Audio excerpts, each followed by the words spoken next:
El Ministerio de Tesoros Cristianos y la Iglesia Local de Ciudad Bolívar, Bogotá, Colombia, se complace en presentar el mensaje de la semana. Esperamos que sea de bendición para todos. Y recuerda, suscríbete, dale like, comenta y comparte. Amén, mis hermanos. Estamos en el capítulo 15, que es de los discursos de la enseñanza que Jesús da después de estar en el aposento alto dirigiéndose a Getsemaní. El domingo anterior los hermanos vieron hasta el versículo 8, que el pasaje tiene como foco mostrarnos la importancia de nuestra permanencia en Cristo y los frutos, usando el Señor la figura de la vid y los pámpanos. Ahora, la enseñanza continúa y podríamos decir que este capítulo tiene 3 partes, como lo mencionaron la vez pasada, y hoy vamos a estar considerando la segunda parte, que tiene que ver específicamente con el mandato que el Señor hace al comienzo y al final del pasaje, que es que nos amemos los unos a los otros. Ese mandamiento, hermanos, es el tema central de este pasaje. Pero no solo es el tema central del pasaje que vamos a estudiar hoy, sino que esa debería ser una de las verdades que cuando nosotros leemos el Nuevo Testamento acompaña toda la revelación de Cristo y su pueblo y la relación que deben tener los hijos de Dios. Entonces, usted se va a dar cuenta que Cristo en su enseñanza, como los apóstoles, enfatizan en la importancia del amor. No solo el amor que hemos recibido de Dios, sino que el amor que espera Dios, que nos expresemos los unos a los otros. Hermanos, Dios conoce al hombre y Él sabe que la mayor necesidad que tiene el hombre, no importa el país, no importa la cultura, no importa la edad, la mayor necesidad que tiene el hombre se llama amor. Y esa necesidad Dios vino a suplirla en la gran obra y persona de nuestro Señor Jesucristo. Pero también hay un énfasis en ese relacionamiento que debe caracterizar a los hijos de Dios en relación al mandamiento: amaos los unos a los otros. Entonces es un asunto de inmensa importancia, pero también es un asunto que escasea. Entonces es muy relevante que lo estudiemos juntos. El pasaje tiene una división bien sencilla, pero es una división bien importante con mucho contenido que nos va a llevar al mandamiento y a lo que espera Cristo en relación a este mandamiento. Pero el pasaje se divide así. Primero, Él nos va a mostrar cómo nosotros debemos permanecer en su amor. Ese es el primer asunto. Cristo nos amó y ahora espera que permanezcamos en ese amor. Y para eso la palabra clave es obediencia. Después de que el Señor nos dice que si queremos permanecer en su amor, debemos obedecerlo, Él nos dice lo siguiente: y en lo que más espero que me obedezcan es que se amen los unos a los otros. La segunda parte del pasaje, el mandamiento de amarnos los unos a los otros. Y lo tercero, donde el Señor está concluyendo, Él muestra el privilegio y el propósito que tienen sus discípulos. Pero en ese contexto vamos a darnos cuenta que va a ser muy difícil cumplir ese propósito si no nos amamos los unos a los otros. Entonces vamos a comenzar desde el verso 9, primero viendo la primera parte, que es permanecer en el amor de Cristo por la obediencia. Entonces dice ahí el verso 9: como el Padre me ha amado, así también yo os he amado. Permaneced en mi amor. Hermanos, nosotros hemos estado viendo a través de todo el Evangelio que Jesús, el Hijo de Dios, tiene un lugar muy importante en el propósito de Dios. Y que Cristo, antes de que existieran todas las cosas, ya existía. Pero no solo eso, que había una relación perfecta entre el Padre y Él. Y dice aquí Cristo que como el Padre me ha amado. ¿Cómo el Padre le ha amado? Hermanos, hay comentaristas, y yo concuerdo con eso, que dicen que es imposible describir el amor del Padre hacia el Hijo. Es una relación tan íntima, tan profunda, tan perfecta, que para nosotros con palabras es difícil definirla. Pero ¿qué podemos decir así rápidamente? Yo siento un poquito alto el retorno, mi hermano. No sé cómo está allá, pero acá siento un poquito alto, si me ayuda. Entonces, ¿cómo podemos definir rápidamente ese amor del Padre hacia Cristo?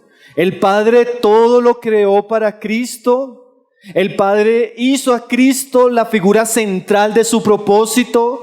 Y el Padre quiere que todos le amen, le adoren y le sirva a Cristo. O sea, el amor del Padre hacia el Hijo es un amor que lo lleva a entregarle todo, a darle todo, a que el Hijo tenga la preeminencia y se goza en ese amor. Entonces podríamos decir en términos prácticos que entre el Padre y el Hijo no hay rivalidad, no hay odio, no hay enemistad, sino hay un deleite profundo. El Padre se goza plenamente en que el Hijo sea amado, conocido y seguido. Y ese amor desde la eternidad fue lo que llevó a Dios al crear las cosas. Y es lo que Él está haciendo en toda su creación, que todo sea llevado a Cristo. ¿Por qué? Porque el Padre ama a Cristo. Ahora, Jesús dice, como el Padre me ha amado, así también yo os he amado. Entonces, Cristo es el objeto del placer, el deleite, el amor del Padre. Pero así como Cristo es el objeto de ese amor, ahora Cristo le dice a sus discípulos, de la misma manera que el Padre me ha amado a mí, ahora yo los amo a ustedes. Todo lo bueno, todo lo placentero, todo el gozo, el disfrute que tiene el Padre conmigo, ahora lo tengo yo con ustedes. Ahora yo les he amado. Ahora cuando yo sea heredero, ustedes van a heredar conmigo. Ahora la gloria que me espera va a ser para ustedes, también conmigo.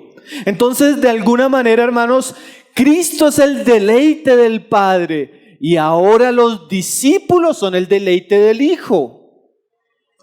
Como el Padre amó misteriosamente al Hijo desde la eternidad, ahora Cristo amó visible y públicamente a sus discípulos a tal punto, como lo vamos a ver más adelante, que Él estuvo dispuesto a dar su vida por ellos. Entonces el amor entre el Padre y el Hijo no quedó en ellos, sino se reflejó desde la encarnación a través del ministerio de Jesús y se consumaría en la obra de la cruz, obteniendo Cristo por amor a nosotros salvación, reconciliación, santificación y la glorificación futura.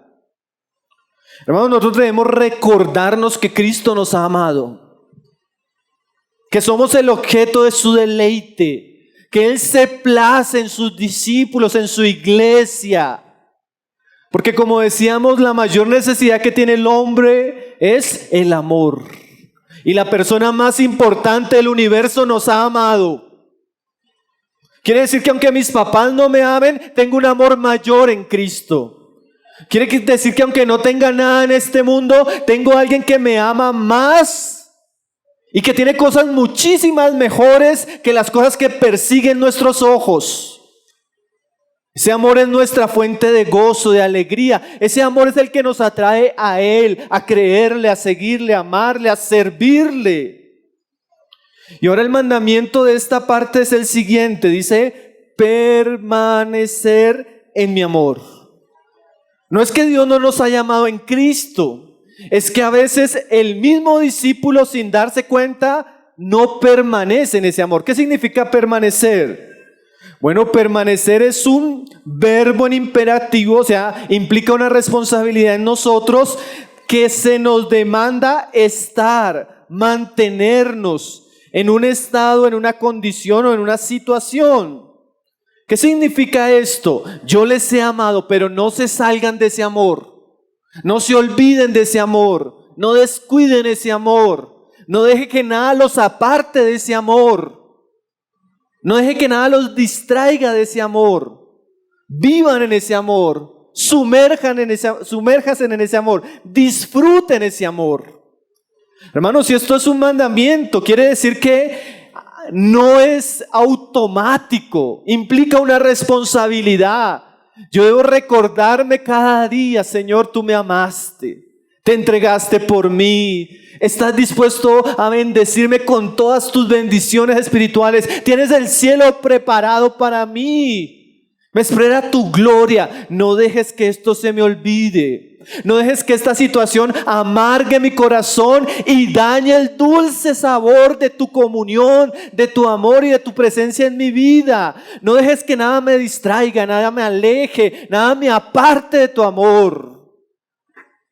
Porque, hermanos, lastimosamente, aunque es la mayor necesidad que nosotros tenemos, también es muy común que nosotros prefiramos vivir envueltos en nuestras melancolías, en nuestras amarguras, en lo que nos pasa con las personas, en lo que nos pasa con las situaciones, y nos olvidamos que Dios nos ha amado y debemos permanecer en ese amor. No salgas del amor de Cristo. El amor de Cristo es nuestro hábitat. Es como el agua para el pez. Él vive ahí. Así deberíamos vivir nosotros. Viendo ese amor, permaneciendo en ese amor, disfrutando ese amor. Ahora, la pregunta en términos prácticos es: ¿y yo cómo permanezco en ese amor? Ahí viene la respuesta en el versículo 10. Si guardareis mis mandamientos, permaneceréis en mi amor. O sea que hay un vínculo entre el discípulo y Cristo que le permite disfrutar el amor de Cristo y permanecer en él. ¿Y cuál es ese vínculo? La obediencia. Si guardáis mis mandamientos, permaneceréis en mi amor. Entonces, la obediencia en términos prácticos une el cuerpo con la cabeza. La obediencia en términos prácticos une a las ovejas con el pastor. La obediencia en términos prácticos es el vínculo que nos relaciona, es la señal que manifiesta que estamos permaneciendo en el amor de Cristo. Como alguien decía, hermanos, la obediencia es el gran secreto de la vida cristiana. Hay un libro muy bueno de Andrew Murray que se llama La Escuela de la Obediencia. Y es interesante cómo él coge desde Génesis hasta Apocalipsis y él engrandece esta verdad. Verdad que fue confirmada por Cristo y que ahora es la señal que manifiestan aquellos que permanecen en Él y en su amor. Pero, hermanos, también podríamos decir que la desobediencia siempre rompe nuestra relación en términos prácticos y en términos de disfrute con Cristo. Cada vez que yo entiendo la voluntad de Cristo, entiendo el mandamiento de Cristo y yo voluntariamente decido desobedecerle, yo estoy rompiendo mi relación con Él. Yo estoy quebrando lo que Él espera que yo haga. Y eso inevitablemente me aleja de Él y de su amor. Yo no puedo decir que amo a Cristo y a la vez le desobedezco. Eso es una contradicción. Entonces, cuando nosotros hablamos de obediencia, hermanos, inevitablemente hay una resistencia en nuestro corazón porque nosotros venimos de nacimiento con una naturaleza rebelde. Entonces, cuando hablamos de obediencia, generalmente nunca es bien recibida. A nuestros oídos le disgusta esa verdad. ¿Y por qué le disgusta esa verdad? Porque la obediencia implica conocimiento de la voluntad de Dios, sujeción a la voluntad de Dios, sometimiento, compromiso, negación propia, a veces sacrificio, y esas cosas naturalmente a mí no me gustan. Pero si usted suma la enseñanza de Jesús, solo la enseñanza de Jesús que estamos viendo en el Evangelio de Juan, nunca, mira, escúcheme bien esto, nunca podemos hablar de una fe verdadera sin obediencia. Nunca podemos hablar de salvación sin obediencia. En un término sencillo, para poder nosotros ser salvos, uno tuvo que obedecer y ir a la muerte. Fue Cristo. Y los otros que son llamados a creer en ese evangelio, cuando creen, están obedeciendo a la fe, como dice Pablo en Romanos. Nunca podemos hablar de que Dios nos va a bendecir y cumplir su voluntad en nosotros si no somos obedientes. Nunca podemos decir que le queremos servir a Dios, queremos servir a su iglesia y no tenemos en cuenta lo que Él ha dicho en su palabra. Nunca podemos decir que queremos la bendición de Dios para nuestra esposa y nuestros hijos si en nuestros hogares somos desobedientes a los mandatos de Cristo. Es contrario a la enseñanza, hermanos. No hay amor manifiesto, ni hay la predisposición para recibir todo eso que Cristo tiene para nosotros si somos desobedientes. Si usted decide ignorar el evangelio de Dios, a Cristo, su muerte, a usted no le espera nada bueno. Y si usted como discípulo de Jesús entiende cuál es su voluntad, sabe cuál es su voluntad y no la obedece, no espere que el amor rodee su vida. No espere bendición. Como hablaba yo con un muchacho en estos días, mire, yo puedo asegurar, yo no soy profeta, ni hijo de profeta, pero al desobedecer usted un mandamiento claro de la palabra de Dios, yo estoy seguro, convencido que Cristo no lo va a acompañar en ese camino. La desobediencia, hermano, nos aleja de Cristo.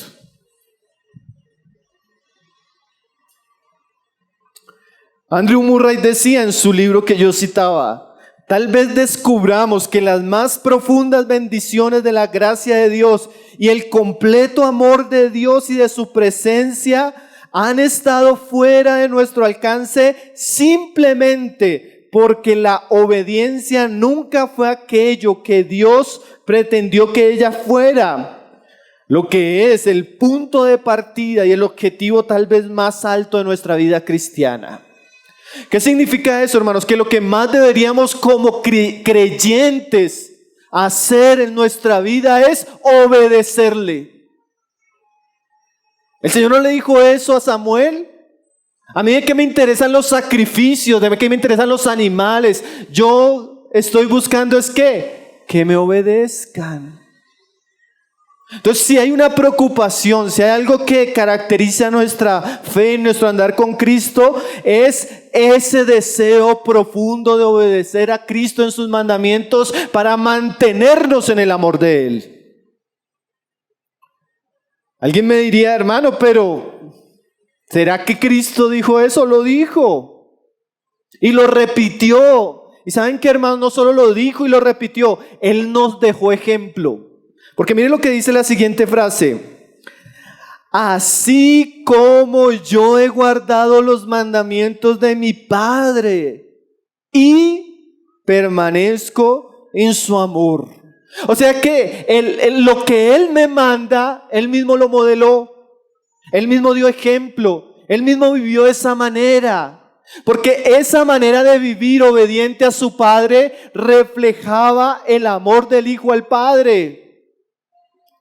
¿Qué quiere decir eso? Jesús no predicó, no hizo, no sanó, no vivió nunca fuera de la voluntad de su Padre. Todo lo que Él hizo, todo lo que Él habló, a dónde fue, las personas que curó, la muerte que asumió, fue por obedecer al Padre. Él nunca actuó fuera del tiempo, la voluntad y el propósito de su Padre Celestial. Aunque eso, hermanos, le implicara sufrir, aunque eso le implicara humillación, aunque eso le implicara dolores de cabeza, aunque eso le implicara negarse a sí mismo, estar en angustia, Él vivió para obedecer a su Padre. Entonces Cristo no nos está pidiendo algo que Él no nos haya enseñado. Él se gozó, se alegró y vivió para hacer la voluntad de su Padre. Hebreos dice así, hermanos, que he aquí, oh Dios, yo vengo para hacer tu voluntad. Y también dice que Cristo, hermanos, por lo que padeció, aprendió la obediencia. Y también dice que Él se humilló, haciéndose obediente hasta la muerte. Entonces Jesús no solo nos dice que de esa manera permanecemos en su amor, sino que Él es el mayor ejemplo de obediencia a su Padre para enseñarnos cómo mantenernos en unión a Él. Entonces, hermanos, el asunto de la obediencia no es solo algo que Cristo enseñó, sino algo que vivió. Y gracias a esa obediencia tenemos salvación, tenemos vida eterna, tenemos esperanza. Y miren lo que dice el verso 11 cerrando la primera parte. Estas cosas os he hablado para que mi gozo esté en vosotros y vuestro gozo sea cumplido. Así no nos gusta, hermanos. Cuando Dios nos llama a la obediencia, no es porque Él nos quiera torturar, no es porque Él sea malo, porque el diablo y nuestra carne quiere decir eso.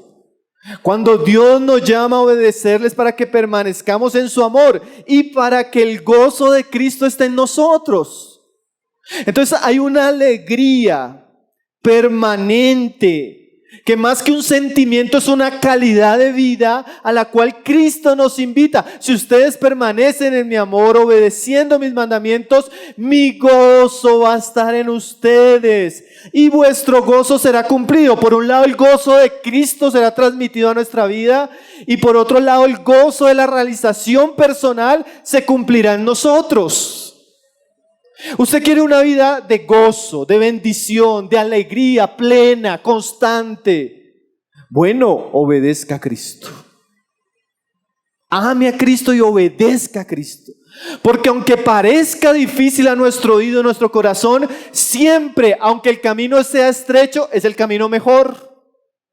Siempre, aunque el camino parezca difícil y nos toque negarnos y tomar nuestra cruz y poner la otra mejilla y pagar el precio, pero si esa es la voluntad de Cristo, a la larga esa voluntad traerá satisfacción, plenitud, llenura, gozo.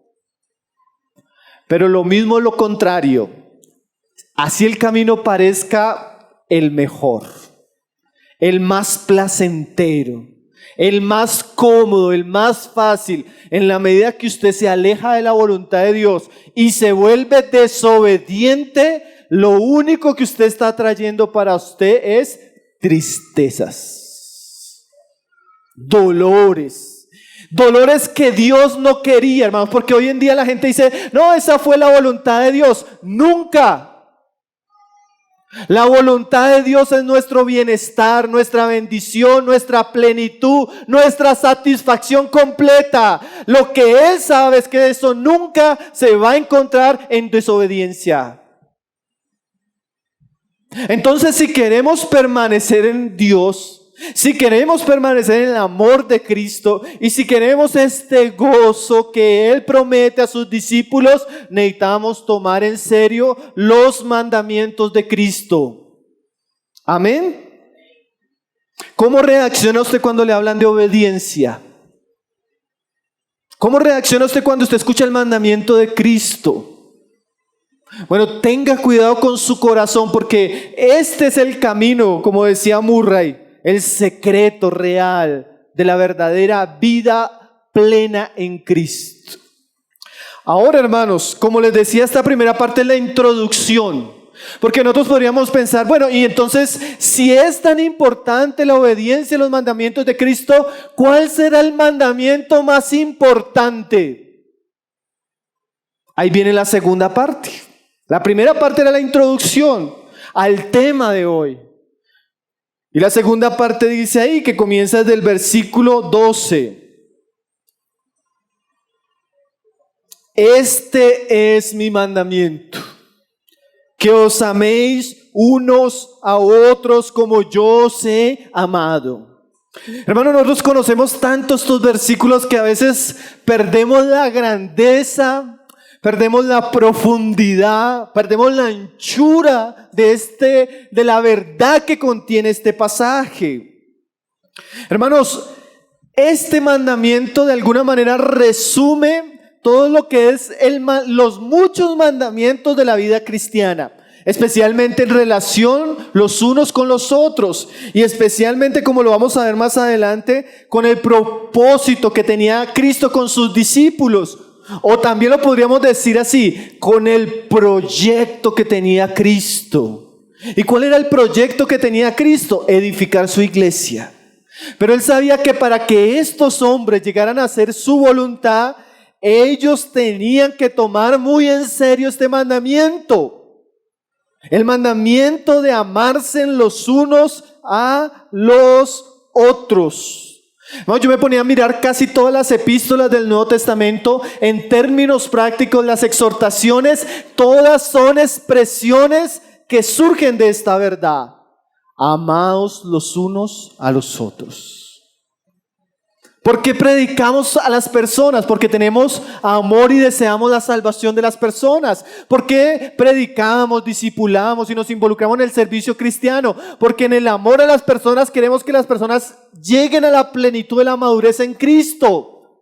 Porque perdonamos, porque soportamos, porque trabajamos, porque debemos ser unánimes, porque esto y aquello. Porque hay un amor que gobierna o debería gobernar al pueblo de Dios para que la voluntad de Dios llegue a ser clara, se manifieste, prospere en nuestros días. Entonces podríamos decir así, que como la ley se resumía en amar a Dios con todo tu corazón, con toda su mente, con todas sus fuerzas, también podríamos decir que el mandamiento que resume la vida cristiana para todos nosotros es que os améis unos a otros. Dice él, mire, este mandamiento no es del hermano Pablo David. Dijo Jesús, este es mi mandamiento. Y recuerde, si no hay obediencia al mandamiento, ¿qué? No estamos permaneciendo en el amor de Cristo. Entonces, aquí Cristo nos va a decir, bueno, ustedes me deben obedecer y yo les voy a mostrar cuál es mi mandamiento para ustedes. Que os améis unos a otros. Entonces, mire cómo venía la idea. El Padre amó al Hijo. El Hijo amó a sus discípulos. Y ahora, ¿qué dice él? Ahora ustedes deben amarse los unos a los otros. Quiere decir que viene una escalera que desciende de amor. El Padre al Hijo, el Hijo a ellos, y ahora ellos los unos a los otros. Quiere decir que si usted no tiene el amor de Cristo, usted no puede amar a los otros. Pero para un discípulo que ha creído, que ha disfrutado del amor de Cristo, este es un mandamiento claro. Y como decíamos en relación al Padre y el Hijo a nosotros, ese amor dirige la atención, el deleite y el propósito en el ser amado. El Padre en el Hijo en nosotros, pero ahora dice, ahora ustedes los unos a los otros. Entonces, así como el Hijo nos ha amado y el Padre ha amado al Hijo, ahora nuestros hermanos deberían ser el objeto de nuestro amor, de nuestra preocupación, de nuestro trabajo, de nuestra entrega, de nuestro deleite. Y de la misma manera que decíamos que entre el Padre y el Hijo no hay odio, enemistad, amargura, rivalidad, rencor. De la misma manera no debería caber en la relación de los hijos de Dios tales palabras.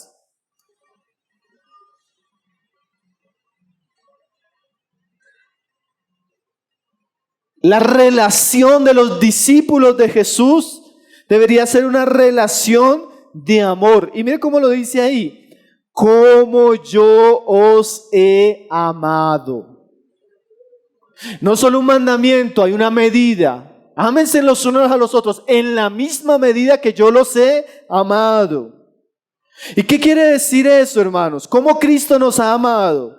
Bueno, Cristo nos amó porque desde la eternidad nos tenía en su corazón. Cristo nos amó porque de manera visible se encarnó. Cristo nos amó porque vivió una vida santa, perfecta. Nos dejó su palabra para que esa palabra cautivara nuestro corazón. Cristo nos amó pasando por alto nuestros pecados. Cristo tuvo paciencia y con cuerdas de amor nos ha venido atrayendo. Cristo murió por nosotros. Cristo sigue siendo misericordioso, paciente, bueno con nosotros.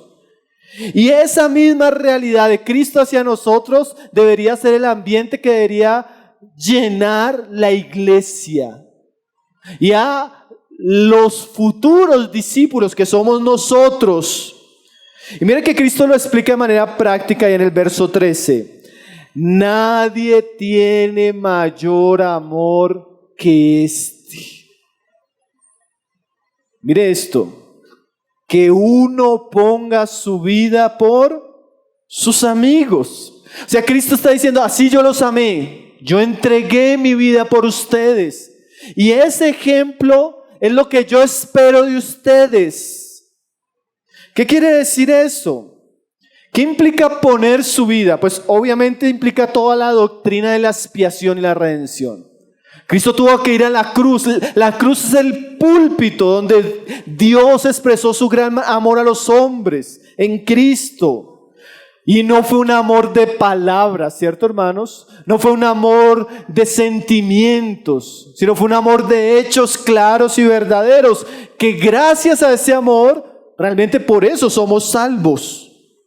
Ahora, hermanos, ese amor es el ejemplo del llamado que nosotros tenemos aquí. Dice, nadie tiene mayor amor que este, que uno ponga su vida. Entonces el amor que el Señor espera de nosotros, en términos prácticos, es un amor sacrificial, dispuesto a pagar el precio. Es un amor que se preocupa por el otro, que se da por el otro, que ama al otro, que perdona al otro, que es paciente con el otro, que soporta al otro. Hermanos, y yo creo que ya podemos ir aterrizando la idea de unos a otros. ¿Quién será ese prójimo? Bueno, ese prójimo, en términos sencillos, habla de los discípulos de Jesús. Y en términos sencillos habla de las relaciones cercanas que Él nos ha dado. ¿Qué significa eso? Que de la manera que Cristo me amó, se entregó, se preocupó por mí, ahora Él espera que yo tenga esa disposición constante, esa atención constante por los otros. Poner su vida, hermanos. ¿Qué significa poner su vida? Significa estar dispuesto a morir y sacrificarse por otro. Yo me pongo a pensar, hermanos, a veces nosotros tenemos una idea muy individualista de la vida cristiana. Obviamente la fe, en un sentido, es una fe individual. Nadie puede tener fe por usted. Nadie puede conocer a Cristo por usted. Eso es una decisión que surge el corazón por la obediencia a la palabra.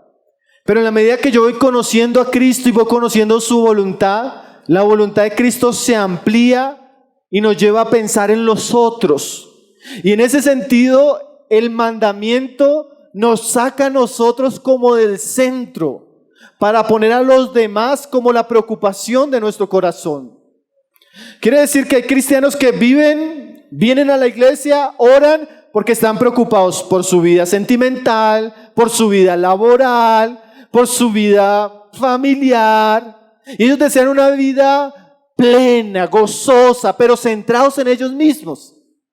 A ellos no les interesa si los demás están sufriendo, si los demás están pasando situaciones, sino que ellos buscan a Cristo para su plenitud personal. Pero esto es contrario a lo que dice la palabra. La palabra no dice así, ámense completamente ustedes mismos, ¿cierto que no?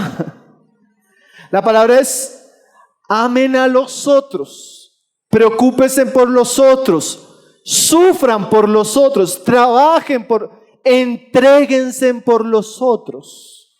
¿Y saben por qué este mandamiento era tan importante, hermanos? Porque como lo vamos a ver en la siguiente parte del versículo, estos hombres solo iban a hacer que el evangelio prosperara y llegara a hacer las obras maravillosas que iban a ver por toda la tierra, teniendo un corazón apasionado, enamorado, constreñido por la salvación y el crecimiento de los otros.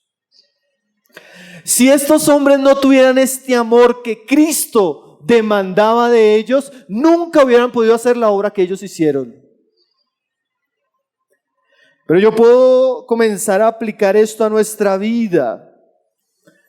Para el esposo, por ejemplo. ¿Cuántos esposos hay aquí? Muchos esposos, ¿no? Para el esposo, el mandamiento de Cristo para su esposa es amarla a ella.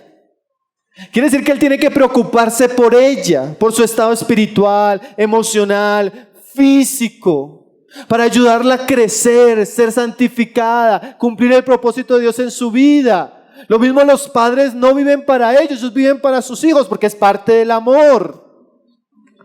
Pero lo mismo nuestra relación como hermanos. Nuestra relación como hermanos debe llevar a pensar más en el otro. A pensar qué puedo dar por el otro, qué puedo entregar por el otro, qué puedo hacer para servir a los otros. Esos otros pueden ser nuevos creyentes o creyentes que están en algún tipo de dificultad o los creyentes que estoy evangelizando en mi propia casa, quiere decir mis hijos, o los creyentes que queremos que se conviertan cuando predicamos el evangelio. Hermanos, el amor desinteresado debe ser una marca en nuestras vidas. Un amor que se preocupa por satisfacer al otro. Más que ese sentimiento, porque a veces nosotros tenemos, esto pasa mucho en los campamentos o en ciertos eventos, que hay un grupo de hermanos que más apreciamos, entonces tenemos como un sentimiento personal hacia ellos, los abrazamos, nos sentimos como un cierto tipo de coinonía. Pero no es el amor que Cristo está hablando. El amor que Cristo está hablando es hasta estar dispuesto a sacrificarte por el que no te cae tan bien, por el que no agradece, por el que naturalmente no tiene nada que te atraiga para amarlo.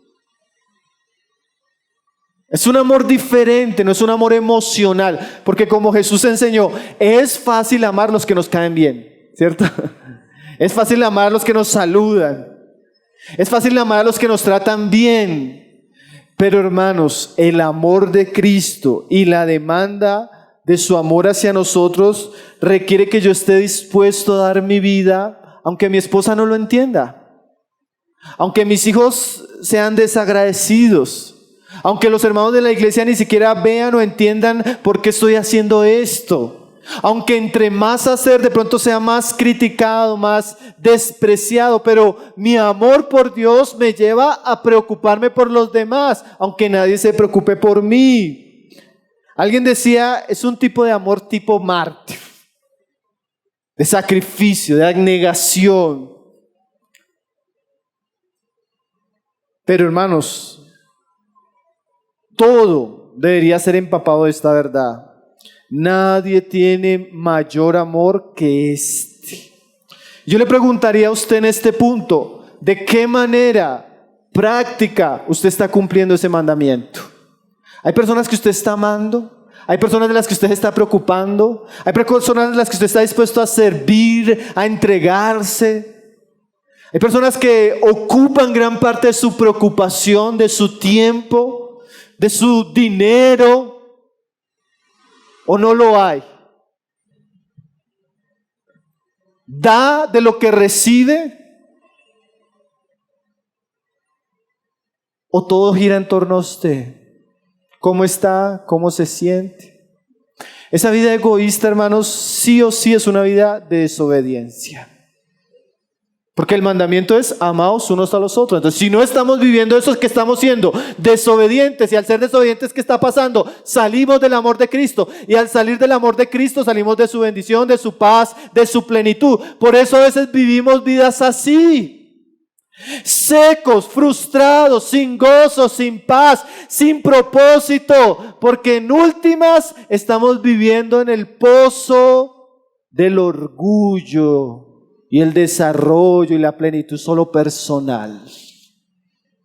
Nuestro corazón a veces es muy estrecho, hermanos.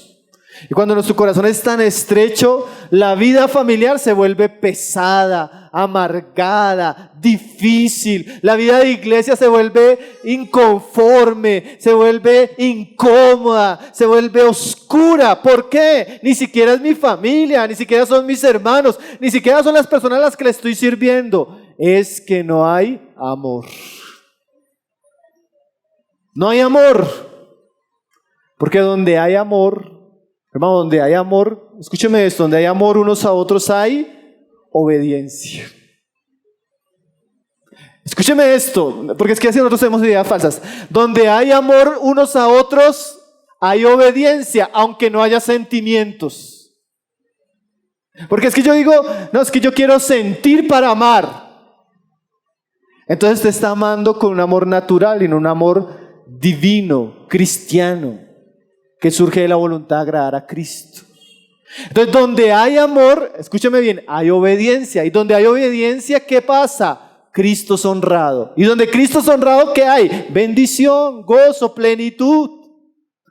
Entonces, dichosas, hermanos, las familias donde los padres han entendido que la crianza de sus hijos es simplemente el acto de obediencia, de amar a Cristo en la persona de sus hijos.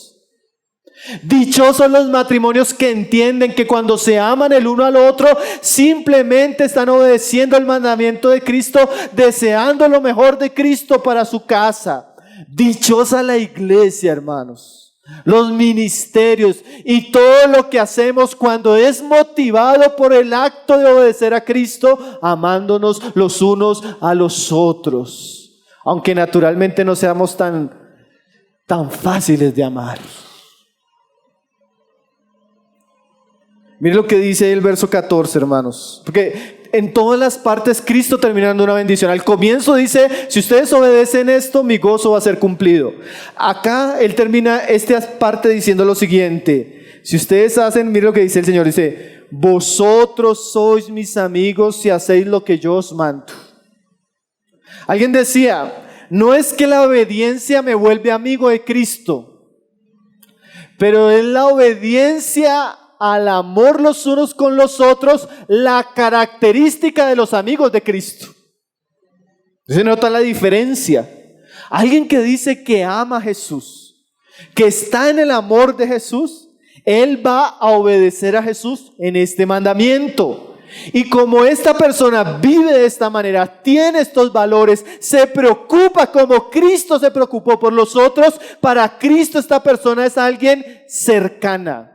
Porque esa es la idea de amigo. La idea de amigo es alguien cercano, un confidente, alguien con el que usted puede abrir su corazón, alguien que usted aprecia. ¿Usted tiene amigos? Bueno, de alguna manera Jesús dice, mis cercanos, mis apreciados, son aquellos que de una u otra manera se aman los unos a los otros. Hermanos, yo me ponía a pensar, ¿qué título puede ser mayor que este? Que Jesús diga que nosotros somos sus amigos. Ni el término de apóstol, ni profeta, ni siervo del Altísimo, hermano, amigo de Cristo. En el Antiguo Testamento creo que se usó solo una vez para referirse a un hombre, hermanos. Abraham, mi amigo. Hermanos, ¿se imagina el privilegio que tiene que el Señor nos diga que somos sus amigos? Ahora, como decíamos ahora, esa amistad no está basada en un compañerismo natural tampoco. Esa amistad está basada en que Él ve que estos hombres y estas mujeres tienen los mismos valores, los mismos anhelos, el mismo tipo de vida que Él vivía. Ellos están viviendo, pensando, deseando amar a los demás. Y por eso Cristo los considera muy cercanos. Así que en este punto, hermanos, si yo quiero saber qué es lo que espera Cristo de mi vida, de manera clara y sencilla, es que nos amemos. Y no lo dejemos así tan en el aire. Piense de manera personal, ¿qué espera Cristo de mí? Que ame a otros, que ame a aquellos con los que vivo, que ame a aquellos con los que trabajo, que ame a aquellos con los que Él me ha puesto a caminar en la iglesia, que ame a aquellos con los que Él me ha puesto a servir. Y recuerde que ese amor es un amor de entrega, de paciencia, Es un amor perdonador, es un amor con misericordia, es un amor con bondad. Hermanos, y no es una alternativa, esto es un mandamiento.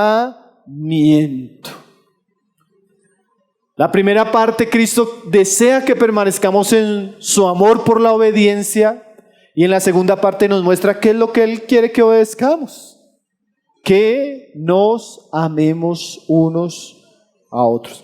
Ahora la tercera parte del versículo, hermanos, tiene que ver con los privilegios y el propósito que el Señor tiene para estos hombres. Dice ahí el verso 15: pero no los vinculemos de lo que venimos hablando. Ya no os llamaré siervos, porque el siervo no sabe lo que hace su Señor, pero os he llamado amigos, porque todas las cosas que oí de mi Padre os las he dado a conocer. Hermanos, todos sabemos que es muy diferente la relación de un siervo, que en ese tiempo era más la relación de un esclavo, a la relación de un amigo. Usted puede tener un negocio, una empresa, usted tiene empleados, ellos cumplen funciones, ellos hacen cosas, y usted no tiene ninguna responsabilidad de tener una relación íntima y cercana con ellos. ¿Ellos qué tienen que hacer? Obedecerles, son sus siervos. Pero el Señor dice que su relación con sus discípulos no va a ser así, como la relación de un esclavo, sino que Él les va a llamar como amigos. ¿Y qué significa eso? Que aunque en un sentido sí son sus siervos, en un sentido sí son sus esclavos, cuando Él se relaciona con ellos, ellos encuentran intimidad, compañerismo y encuentran el corazón y la voluntad de su amo. ¿A usted no le parece eso maravilloso? Que aquel que servimos no solo quiere que le obedezcamos, Él quiere que le conozcamos. No solo quiere que hagamos cosas para Él, quiere que disfrutemos de su amor.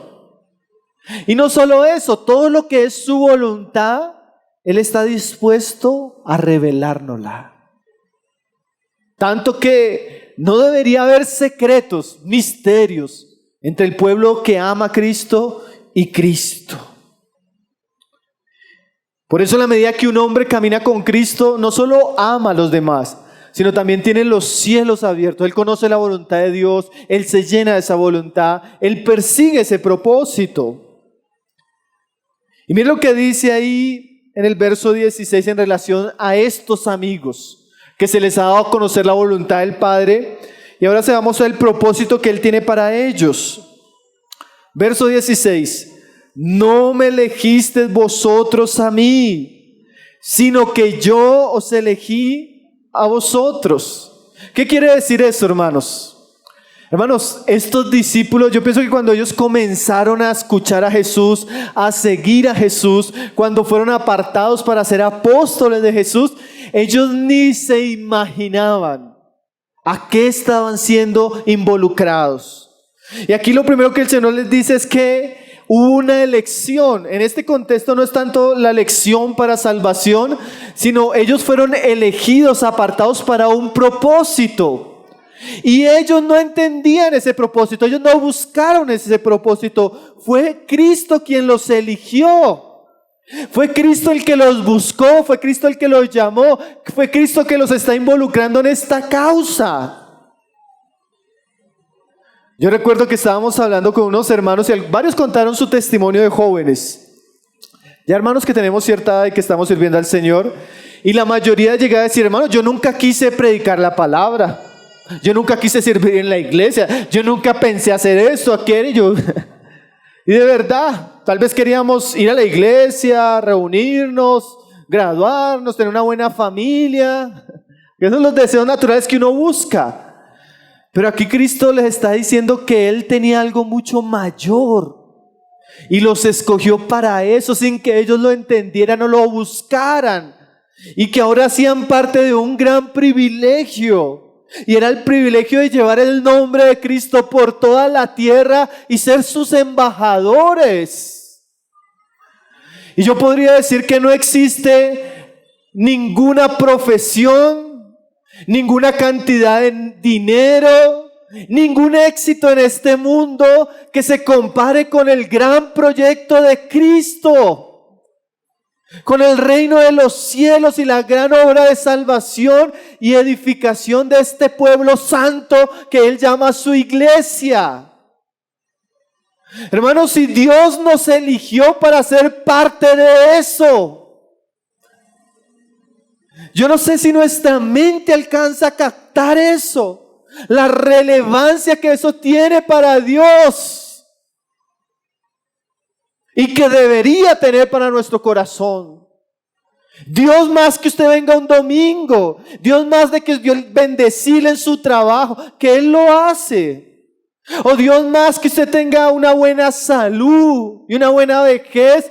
Dios quiere hacerlo parte de un proyecto eterno, de obras que trascienden el tiempo, de riquezas que son muchísimo mayores al dinero y a lo temporal. Y debemos entender que Él nos llamó, nos eligió y está obrando en nosotros para eso. No me elegisteis vosotros a mí, sino que yo os elegí a vosotros. Y mire cómo dice esta frase: y os he puesto para que vayáis y llevéis fruto. Esta elección, esta salvación, no era para que ellos se volvieran de alguna manera contempladores, aunque hay contemplación, ¿no? En Cristo. Sino el propósito de Cristo al salvarlos, al acercarlos, al elegirlos, era para que ellos ahora ¿qué? Fueran. Para que vayáis y que yendo quisieran, llevaran fruto.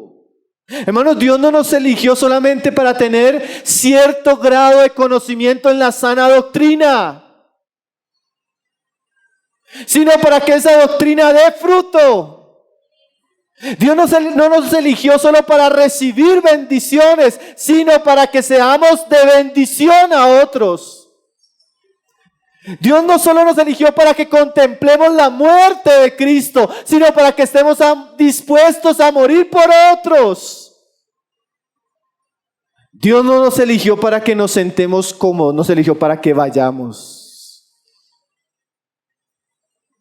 Pero eso requiere lo que hablábamos anteriormente: amor. Sin amor no vamos a querer ir, sino vamos a querer ¿qué? Protegernos. Sin amor no nos vamos a preocupar por los otros, sino por nosotros. Sin amor no vamos a estar dispuestos a sufrir lo que implica servir y ayudar a otros, sino vamos a querer nuestra tranquilidad y comodidad. Pero Cristo les está diciendo: mire, ustedes tienen que amarse, porque yo los puse fue para ir, y para que ustedes vayan y cumplan mi labor, tienen que amar. Fruto, y mire ese tipo de fruto, hermanos. Y vuestro fruto ¿qué? Permanezca. ¿A qué fruto se está refiriendo Cristo, hermanos? Obviamente, si lo vemos en la vida de los apóstoles, ellos eran llamados a dar fruto en el sentido de tener vidas que iban a ser usadas para la expansión del evangelio, para que las personas que creyeran el evangelio fueran pastoreadas y para que la gloria de Dios fuera conocida a través de este gran cuerpo de hombres y mujeres que Cristo llamaría su iglesia. A veces hay veces que la Biblia está hablando fruto de carácter, fruto de madurez espiritual, y es parte. Pero aquí está hablando de ese proyecto que ellos tienen que ir a hacer. Hermanos, no existe mayor trabajo que la salvación de hombres y la edificación de esos hombres conforme a la imagen de Cristo. Y no existe cosa que va a ser más recompensada en los cielos que ese trabajo arduo y sacrificado del pueblo de Dios. Ese trabajo trae salvación, ese trabajo trae restauración de hombres y mujeres, ese trabajo trae gloria a Dios en Cristo aquí en la tierra. Y ese es el tipo de trabajo que el Señor quiere. Trabajo, fruto que dice que permanezca. ¿Qué quiere decir eso? Que el día que yo me vaya, ese trabajo quede. Ese hombre que conoció a Cristo siga siguiendo a Cristo. Esa familia que fue restaurada, el amor de Dios llegó a ellos, dé fruto, no solo en ellos, en sus hijos. Ese trabajo quiere decir que cuando yo llegue delante de Dios voy a tener gavillas, fruto en mis manos, y le voy a decir: Cristo, mira, esto fue el fruto tuyo en mi vida. ¿Qué cosa, hermanos? Allá yo no le voy a llegar: mire, Señor, esta es la matrícula de mi casa, la tarjeta de propiedad de mi vehículo, mi título universitario, mi título. Hermano, eso es temporal. Y no estoy diciendo que sea pecado, pero no es el fruto que Dios quiere en nuestra vida, hermanos. El fruto de nosotros es mayor. Tiene que ver con la salvación. Tiene que ver con la edificación. Tiene que ver con el testimonio que damos al mundo de Cristo. Y eso es un grandísimo, hermanos, emprendimiento. Pero ¿quiénes se pueden involucrar en este gran emprendimiento? Aquellos que verdaderamente aman a Cristo y están dispuestos a dar su vida por otros. Si el amor de Cristo no nos constriñe, hermano, ni fruto vamos a dar. Porque usted se encuentra eso, cristianos de 10 años, 20 años, usted fruto en su vida, no tiene fruto. El fruto es que va el domingo. Y eso toca rogarle para que vaya el domingo. No aparece un miércoles a la oración. El fruto que él ya cumplió con el diablo. Porque para servirle a Cristo tiene que haber una vida de obras, de hechos que magnifican el amor de Cristo en nuestro andar. Y estos hombres lo vivieron, hermanos. ¿Y saben qué es bueno saberlo? Que si ellos lo vivieron, nosotros podemos vivirlo. Nosotros podemos vivirlo. Y podemos hacer mucho para la gloria y la causa del Señor. Y el pasaje cierra, hermanos, diciendo así: y llevéis fruto y vuestro fruto permanezca, para que todo lo que pidiereis al Padre en mi nombre, Él os lo dé. Él da una promesa, hermanos. Esta obra que ustedes van a hacer, este propósito que van a llevar a cabo, ustedes tienen la oración. Y todo lo que pidan a mi Padre en oración, basado en este propósito, Él los va a conceder. Hermano, qué gloriosa esperanza, ¿no? Porque cuando vamos a llevar fruto, ¿qué nos encontramos? Los desafíos son muy grandes, son pocos los obreros, tenemos adversarios, luchamos con conflictos externos, luchamos con conflictos internos, no tenemos el tiempo, la salud, no tenemos las personas para llevar a cabo esta gran obra. Pero tenemos al Dios de los cielos, al cual si oramos, Él la va a respaldar y va a cumplir su voluntad con nosotros. Y necesitamos orar por eso, hermanos. Es una ventana abierta, lo cual implica una gran responsabilidad. No tenemos familias que sean columnas comprometidas. Señor, levanta familias, Señor. No tenemos hombres, no tenemos jóvenes, no tenemos ancianos, no tenemos esto, no tenemos recursos, no tenemos dones, no tenemos... ¿Cuánto carecemos, hermanos? Bueno, pero sí tenemos la llave para pedir al que puede responder. Y esa llave es la oración. Es más, hermano, podríamos llegar a este punto a decir... Usted está escuchando. Usted dice: Señor, si acaso me da para amar a mi esposa. Y eso que sufriendo, Señor, aquí dice: pucha, qué cruz. Y me pides amar a otro, Señor. Bueno, oremos por eso, hermanos. Señor, yo soy el que describe el hermano Pablo, ese egoísta, ese solitario. Si yo estoy bien que los demás, pero no es una exhortación por lo menos a comenzar a orar y decir: Señor, ¿qué clase de vida estoy viviendo? ¿Cómo estoy desperdiciando mi tiempo, mi juventud, mi familia, mis hijos? ¿Cómo estoy viviendo lejos de mis hermanos? ¿Cómo estoy dejando que mi corazón no solo no los ame, sino a veces los aborrezca, los menosprecie, los odie. Me fastidia este o aquel. ¿No debería llevarnos esto a orar, hermanos? En arrepentimiento. A decirle, Señor, cambia mi vida, cambia mi corazón, para que yo pueda vivir y andar según tu voluntad. Y mire cómo cierra el pasaje, hermanos. Esto os mando. O sea, como que él lo habló y se lo va a volver a recalcar. Esto os mando, que os améis unos a otros. Hermanos, aprovechando el tiempo, tengo algunas aplicaciones cerrando con el mandamiento que está al final. Alguien decía una aplicación de manera de reflexión. Que ¿saben qué es lo que pasa, hermanos? Cuando Dios nos dice que nos amemos, nosotros no entendemos qué es amar. Pero como decíamos, es esa disposición a poner al otro, a pensar en el otro, a sacrificarnos por el otro antes que nosotros mismos. Entonces hay un cristiano que es totalmente la cara opuesta de esta verdad. Y Murray decía, es aquel cristiano con un carácter totalmente egoísta, envidioso y malhumorado. ¿Cómo puede alguien aspirar a caminar con Cristo sin amor? Mientras al mismo tiempo es áspero, irritable, amargado y hostil a los demás. Dice él, aunque sepa toda la sana doctrina y la profese, es un escándalo para el evangelio. Hermano, si usted mire lo que dice 1 Corintios, ábralo rápido, solamente para mirar esto. Así usted tenga los dones espirituales más grandes. Usted habla como los ángeles, lenguas espirituales.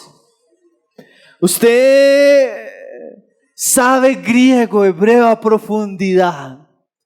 Usted es la persona que tiene más dones, todos los dones espirituales. Pero si usted no tiene amor, dice el versículo 1, si yo hablo en lenguas humanas angelicales y no tengo amor, vengo a ser como metal que resuena. Si usted predica, si usted canta, si usted evangeliza, si usted aconseja, si usted tiene todo eso, pero no tiene amor, usted es como un metal que suena, pero no sirve. Y dice el verso 2, hermano, si pongas a pensar eso, usted puede tener todo el conocimiento intelectual, leerse todos los libros de teología, conocer bien el evangelio, explicar toda la doctrina, conocer todos los libros de la Biblia, citar la Biblia de memoria. Pero si usted no tiene amor, de nada sirve y nadie es, porque dice, y si tuviese toda la profecía, entendiese todos los misterios y toda ciencia y no tengo amor, nada soy. Es más, si usted dice, no, es que usted no sabe cuánto tiempo yo oro, hermanos. Usted no sabe la fe que yo tengo, la capacidad que yo tengo de caminar con Dios, pasar horas contemplando, orando, adorando. Dice el verso siguiente, verso 3, verso 2, dice, y si tuviese toda la fe de tal manera que trasladase los montes y no tengo amor, ¿qué? Nada soy, hermanos. Y el verso 3, aunque usted haga cualquier tipo de obra, hermano, y no tiene amor, ¿qué dice ahí al final? De nada sirve, hermanos. ¿Qué cosa no? Ni las obras, ni los dones, ni el conocimiento, ni el trabajo sirve si no hay amor. Es más, verdaderamente lo que debería motivar todo lo otro debería ser el amor. Entonces no sea usted ese cristiano que es un escándalo para el evangelio. Esa es mi primera aplicación. Lo segundo, hermanos, es imposible dar fruto si no hay amor, hermanos. Es imposible. Eso que el Señor dijo, vayan, hagan, den frutos, vuestro fruto permanezca, no se puede dar si no hay un amor genuino hacia Cristo. Cuando Pedro le dijo, el Señor le dijo a Pedro, Pedro, ¿me amas? Pedro le dijo, sí. Le dijo, mira, ama mis ovejas, apacienta mis ovejas, cuida mis corderos. ¿Qué significa eso? Casi todas las labores cristianas en el hogar, en la iglesia, en el trabajo, donde somos llamados a dar gloria a Dios, tiene que hacerse por amor. Si se hace por otra intención, hermano, usted va a fracasar y se va a frustrar. Hay gente que dice, no, yo quiero servir en la iglesia, hoy cantar, porque es que adelante lo ven y yo quiero que me vean. Aunque no lo diga, eso piensan, ¿no? Y cuando usted se encuentra lo que es el servicio, usted se frustra porque ahí ni usted es alabado, ni usted es reconocido, sino que de una u otra manera usted va a tener que pagar un precio por otros. Cuando uno sale a evangelizar, uno tiene una idea. Cuando usted encuentra con la realidad, usted va a requerir mucha paciencia, mucho perdón, mucho soportar, mucho tiempo difícil. Y si no hay amor, hermanos, nos frustramos. El matrimonio. Yo hablaba con una pareja en estos días. Mira, usted si se casa pensando que lo van a hacer feliz, usted va a pegarse una decepción muy grande. Usted tiene que casarse pensando que usted es llamado a amar sacrificalmente. Si no, mejor no se case. Porque nosotros a veces tenemos ideas equivocadas de las cosas, ¿no, hermanos? Una iglesia que ama es una iglesia que va a dar fruto. Una familia que ama es una iglesia que va a dar fruto. Un creyente que ama es un ministerio, una vida que va a ser útil para Dios. Entonces no pensemos, hermano, que podemos apartar de nuestro servicio, de nuestro propósito, de nuestro ministerio el amor, porque sin eso no podemos servir. Y lo último, hermanos, lo último, yo quisiera hablar y aplicar este pasaje más a un aspecto relacional. ¿Qué significa, hermanos? Por esencia el amor no tiene odio, no tiene rivalidad, no tiene orgullo, no tiene enemistad. Quiere decir que si hay algún tipo de esos sentimientos en nuestro corazón hacia alguien, estamos en tinieblas. Escúcheme esto. Si usted en su corazón alberga al día de hoy amargura, odio, resentimiento, enemistad, contienda, celos, usted sepa que su corazón está pecando contra el mandamiento claro de Cristo. Por más que usted lo justifique. ¿Sabe qué dice Juan, hermanos? Que si usted aborrece a su hermano, ¿usted está en qué? Tinieblas. Así que yo quiero hablarle a usted que tiene eso en su corazón. Eso no es sano para usted. Eso lo enferma, eso lo destruye y lo lleva a pecar contra Cristo. Y le diría a todos, hermano, guarde su corazón de darle lugar de sentimientos oscuros en su vida a alguien. Porque ahí viene el pensamiento, me cae mal. Es que a veces pensamos así, ¿no, hermanos? No lo quiero saludar, no quiero verlo, me molesta, me disgusta. Hermano, eso es tinieblas. ¿Sabe qué más dice Juan, hermanos? Que cuando esas tinieblas entran a mi vida, ¿saben qué sucede? Yo quedo ciego. ¿Y saben qué pasa con un ciego? Se pierde el camino, cae en peligros. Entonces, en la medida que yo cierro escúcheme bien esto, en la medida que yo cierro mi corazón hacia mi hermano, la luz de Dios, la luz del amor de Cristo, la luz de la verdad comienza a cerrarse y comienza a oscurecerse mi visión. Y después yo no sé ni para dónde voy ni por qué estoy acá, ya no quiero estar acá. Y tropiezo, y muchas veces mis tropiezos es porque en mi corazón albergué cosas contra personas que en vez de odiarlas debía amarlas. ¿Saben qué más dice Juan, hermano? A mí me impacta mucho Primera de Juan en ese sentido. Dice que cuando yo aborrezco a mi hermano, yo soy un homicida. ¿Saben qué es un homicida, hermanos? Y ayer yo estuve escuchando unos mensajes sobre la vida de Caín, hermanos. Caín albergó sentimientos contra su hermano a tal punto que él planeó la muerte de su hermano. Y de pronto nosotros podemos decir, hermano, yo no soy capaz. Pero cuando yo deseo que mi hermano desaparezca, no verle, no hablarle, que le vaya mal, yo estoy en el mismo camino de Caín. ¿Y saben qué es lo terrible? Que a veces mi odio no me lleva a hacer algo contra él porque me guardo de no pecar en ese sentido. Pero en eso cometo un suicidio porque dejo de congregarme. Entonces el que se está matando es usted mismo espiritualmente. Y tal vez mata a su esposa y mata a sus hijos ahí a la par. Entonces lo cierto, hermanos, es que el odio, el aborrecimiento y todas estas cosas que fácilmente llegan a nuestro corazón, no podemos permitirlos por el amor a Cristo y por el bien espiritual de nuestra alma. Así que cuide sus sentimientos, hermanos, cuide su corazón.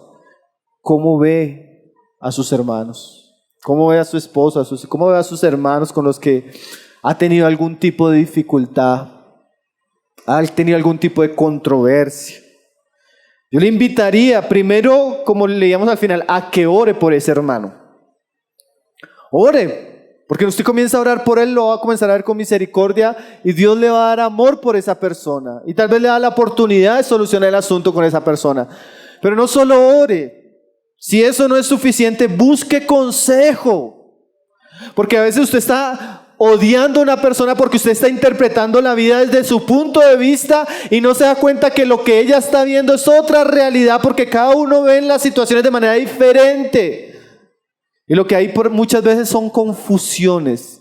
Y la buena comunicación, el hablar en amor con la persona, nos libra de malentendidos, de conflictos en los cuales el diablo toma lugar. Entonces, ore, busque consejo y en lo mejor, en lo más rápido que pueda, hable para ganar a su hermano. Sobre todo para ganarlo en su corazón. Porque recuerde, hay un mandamiento que Cristo dejó: ámense los unos a los otros. Amén, hermanos, que el Señor nos conceda vivir estas verdades, practicar estas verdades. Padre, te damos gracias, Señor, por tu palabra, Señor. Palabra es tan grandiosa, Señor. Tu palabra es tan gloriosa, tan verdadera, Señor. Tan poderosa, Señor. Delante de tu palabra nosotros somos expuestos, Señor. Tú expones lo oscuro que hay en nuestro corazón, Señor. El egoísmo, la ira, la amargura y todo aquello, Señor, que nos imposibilita conocerte mejor, Señor. Servirte mejor y obedecerte mejor. Señor, permite que este mandamiento quede guardado en nuestros corazones, Señor. Que esta palabra nos lleve a meditar cómo estamos viviendo, cómo estamos andando, cómo nos estamos conduciendo, Señor. No queremos andar en tinieblas, Señor. No queremos llegar a ser homicidas, Señor. No queremos quedar ciegos, Señor. Por el contrario, queremos ser hombres y mujeres útiles en tus manos, Señor. Hombres que puedan dar sus vidas por tu causa y por otros, Señor. Hombres obedientes, hombres que tú puedas llamar amigos, Señor. Porque te aman, te obedecen, Señor. Hombres con el corazón de Cristo, el amor de Cristo, la paciencia de Cristo, el perdón de Cristo, Señor. Oramos para que tu palabra alivie el corazón del que viene cargado, Señor. A veces llegamos a la reunión con tantas cargas en nuestro corazón, Señor. Haz que tu palabra, Señor, nos desintoxique de eso que nos está enfermando, Señor. Señor, a veces vienen tiempos donde nuestras relaciones se rompen. Señor, haz que tu palabra restaure las relaciones, Señor. Haz que tu palabra, Señor, sane lo que está herido, enfermo, Señor. Haz que tu palabra nos vuelva a ti y también nos vuelva los unos a los otros, Señor. Gracias, Señor, porque tú sabes cómo nos vas pastoreando, Señor, con estos benditos pastos, Señor, que encontramos en tu palabra, Señor. No nos dejes ser oidores olvidadizos, Señor, sino que podamos atender, Señor, y vivir a la luz de tu palabra. Pedimos en el nombre de tu Hijo Jesús, Señor. Amén, Señor. El Ministerio de Tesoros Cristianos y la Iglesia Local de Ciudad Bolívar, Bogotá, Colombia, se complace en presentar el mensaje de la semana. Esperamos que sea de bendición para todos. Y recuerda, suscríbete, dale like, comenta y comparte.